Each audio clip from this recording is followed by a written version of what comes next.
War. It's a terrible phenomenon that I had only seen in movies before. But I never thought that one day I would come face to face with it. My name is Jack. I'm from Kharkov, Ukraine.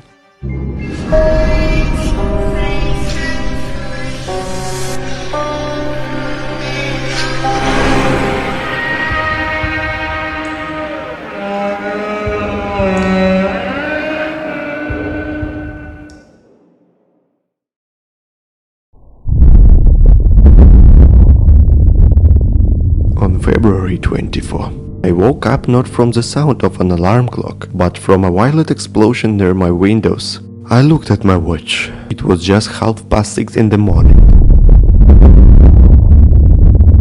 There's another explosion. What's going on?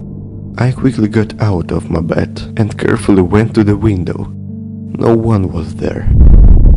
There was another explosion. I ran to the bed. I picked up the phone, opened the news, trying to find some information about what was happening. What? Why? Where did it come from? On the internet I found a video message by Russian President Vladimir Putin about the start of military operation in my country, in Ukraine. Мною принято решение о проведении специальной военной операции. What? Had the war really started? I look at the peacefully sleeping children lying next to me. What was all this for them? My wife, terrified of what was happening, was shaking with fear with the baby in her arms. What to do? Stay at home? Hide? Run? 10 minutes later, it seemed to calm down. Maybe I was imagining things. But the news on the internet was telling a different story. This was just the beginning. The beginning of a terrible war. У мене тут дома літають ракети. Вон.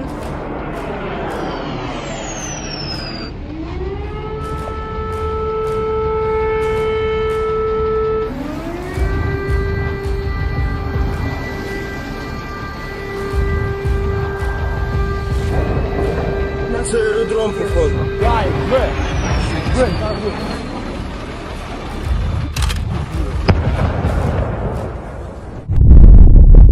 called my parents, family and friends to find out how they were doing. The shoots were all over the city that morning. Someone was standing at the window watching the tank column, while others were packing their bags in an attempt to get as far away from the horror as possible. We decided to unite with our relatives and waited out at their house where there was a cellar. At the sound of silence, my wife, children and I ran to our parents. Luckily we live close to each other. Their two-story house is on the next street, which was already filled with people. Someone was loading things into the car and someone was taping out the window from the blast wave. That day we set up a cellar so the whole family could hide there, and in the corridor near a building whilst we put some goods for sleeping. It was scary to go to bed, but by late at night the shilling calmed down. The enemy let us rest. The trembling in the body gradually went away, but in its place came a sense of unease.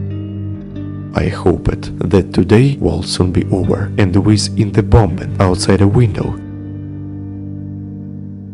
But instead martial law was declared in Ukraine.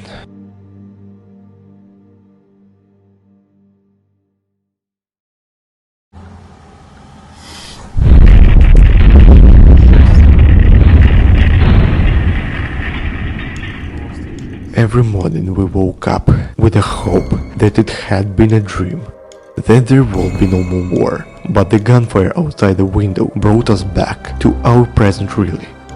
Day after day, my family and I would go down to the basement several times, hear the sirens howling and pray to God that another shell would not hit our house. On the 6th day of isolation, something happened that shook my hope for speedy peace. There was silence for a whole day. At one point it seemed like everything was coming to an end.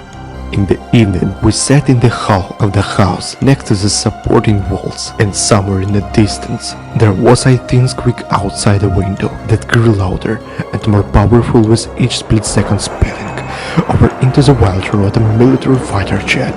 The windows of the house rattled. The lights went out completely, and I said goodbye to life for a moment.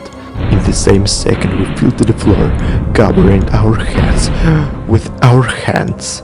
I clutched the older child tightly to me, trying to cover him with me, the younger daughter screaming wildly in her mother's arms. In just a few seconds my body was filled with fear. The sound of the fighter jet went out my gut to my bones. We didn't have time to hide in the cellar. I prayed with my eyes closed.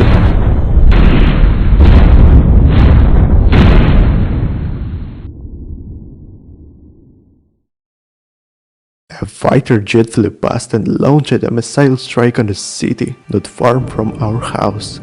And minutes later a second one flew by. Our 6-month-old daughter screaming and was afraid of these flying monsters. But then it was over. Without a moment's hesitation, we resolutely packed our bags, loaded the children and dogs into the car, and drove out of the house. We left everything we had, driving away from this hill into the unknown, beginning good, not to get hit by a projectile. Clutching tightly to the steering wheel, I looked at the road, racing in unknown direction. But what's scary is that I don't know what's coming next. Вот тебе центр Харькова. Вот тут русский мир, баловство.